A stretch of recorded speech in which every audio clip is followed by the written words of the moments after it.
வணக்கம். இன்னைக்கு நம்ம கொத்தமல்லி சாதம் எப்படி செய்யறதுன்னு பார்க்கலாம். ஃபர்ஸ்ட் இதுக்கு அரைக்க தேவையான பொருட்களை எடுத்துக்கலாம். 2 பச்சை மிளகா, 10லேருந்து 15 சின்ன வெங்காயம் எடுத்துக்கோங்க.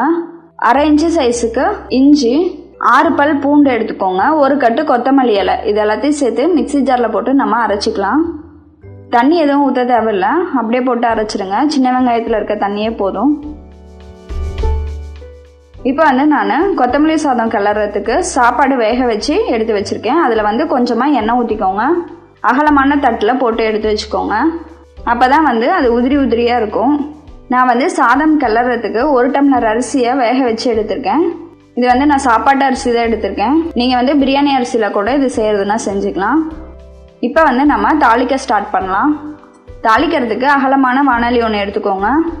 வாணலி நல்லா காஞ்ச பிறகு அதில் 3 டீஸ்பூன் எண்ணெய் ஊற்றிக்கலாம். இப்போ அதில் 1/2 டீஸ்பூன் சீரகம் சேர்த்துக்கோங்க.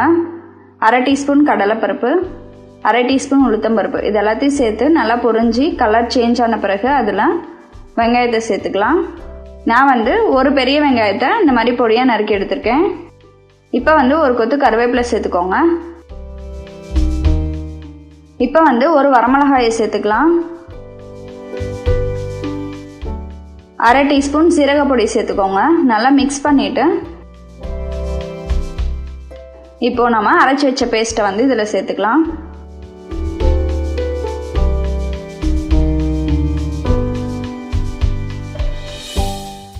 இப்போது இதுக்கு தேவையான அளவு உப்பு சேர்த்துக்கலாம். நான் 1 டீஸ்பூன் சேர்த்துருக்கேன். இதை ஒரு 5 நிமிஷம் நல்லா வதக்கிக்கோங்க. இப்போ நம்ம முந்திரியை வறுத்தெடுத்துக்கலாம். அதுக்கு ஒரு வாணலியில் 1 டீஸ்பூன் எண்ணெய் அல்லது நெய் ஊற்றிக்கோங்க. இப்போ அதில் ஒரு 10லேருந்து 15 முந்திரியை சேர்த்து நல்லா வறுத்துக்கோங்க. இந்த மாதிரி பொன்னிறமாகிற வரைக்கும் வறுத்துக்கோங்க. இப்போ நம்ம வதக்கி வச்ச கொத்தமல்லியில் சாதத்தை போட்டு நல்லா கிளறிடலாம். கொத்தமல்லி சாதம் எப்படி பிரியாணி மாதிரி குக்கரில் வைக்கிறதுன்ற வீடியோ ஆல்ரெடி போட்டிருக்கேன். அதுக்கான லிங்க் டிஸ்கிரிப்ஷன் பாக்ஸில் கொடுத்துருக்கேன், அதையும் பார்த்துக்கோங்க. இப்போ வறுத்து வச்ச முந்திரியை சேர்த்து கிளறிக்கோங்க.